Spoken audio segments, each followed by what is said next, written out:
네, 안녕하세요. 이번 시간에 태양계 구성에 대해서 강의하도록 하겠습니다. 점점 어지러워지고 있습니다. 자, 그 다음에 한번 보겠습니다. 왜냐하면 오늘 강의 벌써 13개째 강의 녹화하고 있는 중입니다. 그래서 태양계 구성을 보게 되면 태양이 제일 정중앙에 있겠죠. 태양은 스스로 빛을 내기 때문에 뭐라 그래요? 항성이라고 얘기를 합니다. 그리고 이 항성 주변을 도는 것을 무엇이라고 하겠습니까? 바로 행성이라고 합니다. 우리 지구는 바로 행성에 해당되는 겁니다. 지구는 별이 아니에요. 별이라는 것은 항성을 얘기하는 거고 항성은 스스로 빛을 내는 것을 얘기합니다. 지구는 별이 아니고 행성입니다. 그리고 이 행성 주변을 도는 달과 같은 경우를 뭐라 그럴까요? 위성이라고 얘기합니다. 그리고 자기 마음대로 떠돌아다니는 애를 갖다가 유성이라고 하고요. 굉장히 멀리서 이렇게 와서 항성 주변을 돌아서 가는 애도 있습니다. 이런 경우를 혜성이라고 합니다. 혜성같이 나타났다가 사라진다고 해서 혜성이라고 하겠죠. 그죠? 자, 그래서 태양계를 구성하는 아이들을 보면 항성, 행성, 위성, 유성, 혜성 이러한 것들이 전부 다 태양계를 구성하고 있습니다. 자, 그럼 이번 시간에는 태양계 구성 요소를 알아봤으니까 태양부터 시작해서 차근차근 알아보도록 하겠습니다. 자, 이번 시간은 일단 태양에 대한 내용입니다. 태양은 크게 두 가지 파트로 나누어서 설명할 수가 있습니다. 태양의 표면 부분과 그리고 태양의 대기 부분으로 나누어서 설명을 해야 됩니다. 표면 부분에 대해서 주로 나오는 것은 바로 이 표면 자체를 우리는 광구라 그래요. 빛광자, 구는 동그란 모양을 얘기하는 거 맞죠? 빛으로 된 동그란 모양 광구라 그러고요. 이 표면에서는 쌀알무늬라는 것이 있습니다. 쌀알무늬. 그리고 시험에 정말 많이 나오는 흑점에 대해서 공부하게 될 겁니다. 자, 그리고 대기권에서는 체청, 그리고 코로나 이런 지역들 배우게 됩니다. 그 외에도 홍염 이런 현상들, 플레어 현상들 이런 것들을 대기권에서 배우게 되겠습니다. 자, 그러면 태양에서 쌀알무늬는 가장 먼저 왜 나타나는 것일까요? 태양도 보게 되면 자, 태양 중심부가 가장 뜨겁습니다. 태양의 중심부가 가장 뜨거운데 이 뜨거운 복사 에너지가 자, 복사를 통해서 열이 밖으로 빠져나갑니다. 뚜루루뚜루 빠져나갑니다. 그리고 이 복사청을 지나면 그 다음에는 이 대류청이 나타나게 됩니다. 그러면 복사가 일어나다 보게 되면 더 많이 뜨거워지는 부분이 있고 덜 뜨거워지는 부분이 있겠죠. 그러면 더 많이 뜨거워지는 부분의 열기가 위로 대류현상을 이렇게 일으키겠죠. 그러면 자체적으로 대류현상들이 많이 일어나겠죠. 그러면 뜨거운 열기가 올라오는 곳도 있고 내려가는 곳도 있습니다. 그럼 멀리서 봤을 때 뜨거운 열기가 올라오는 곳은 하얗게 흰색이 보여요. 내려가는 곳은 까맣게 보입니다. 그러면 멀리서 봤을 때 희고 감고 막 섞여 있겠죠.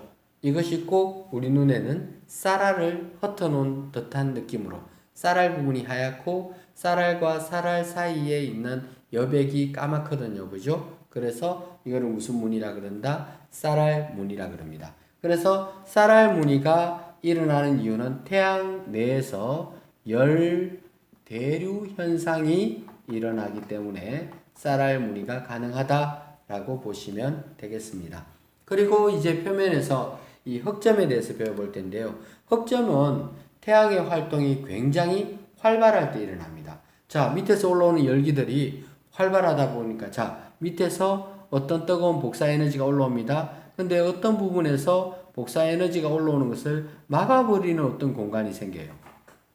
그러면 여기서는 막혀버리니까 요 위에 부분은 어떻게 되겠어요? 열기가 못 올라가겠죠.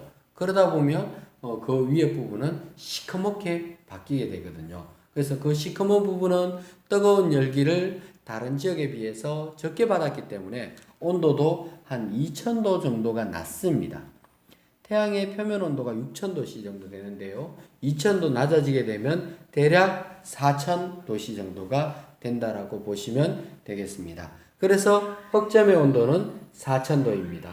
그러면 이런 흑점들은 생겨났다가 없어졌다가 이렇게 반복이 되거든요. 그렇죠? 그러면 이 흑점들이 많아지는 경우도 있고 적어지는 경우도 있는데 그 많아지는 경우를 극대기라 그러고 적어지는 경우를 극소기라 그러는데 이 극대기 극소기가 반복이 됩니다. 그럼 반복이 되다 보면 주기가 생기겠죠? 이 태양의 주기가 흑점의 주기가 11년입니다. 외우셔야 됩니다.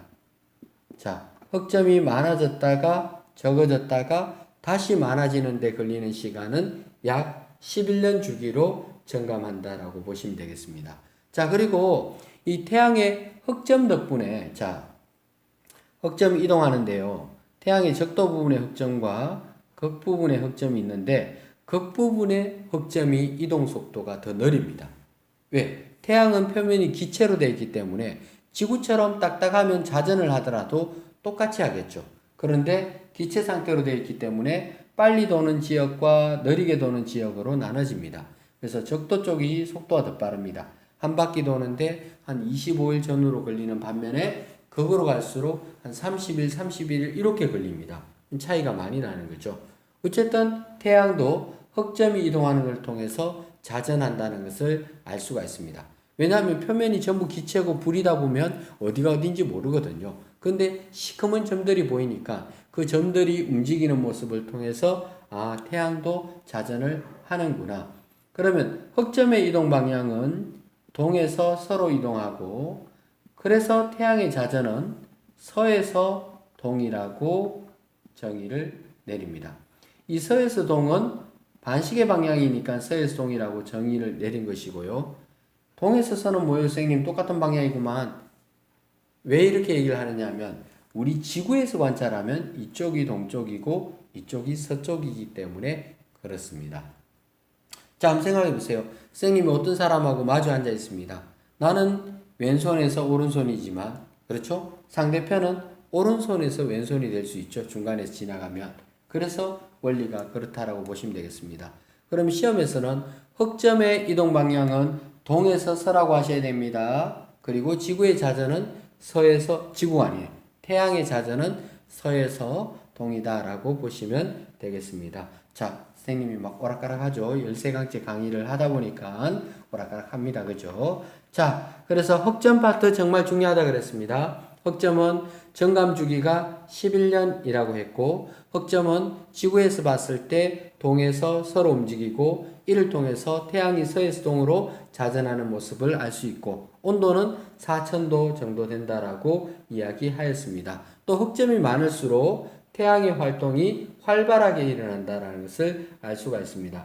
태양의 활동이 활발해지게 되면 그걸로 인해서 자기 폭풍, 델린저 현상, 우리 지구의 송신두절, 헬리콥터 날아가다가 막 계기판 돌아가는 거 이런 것들이 전부 다 태양의 활동이 활발한 흑점의 숫자가 엄청나게 많을 때 나타나는 현상들이라고 볼 수가 있습니다. 자, 태양의 대입권은 다음 시간에 하도록 하겠습니다.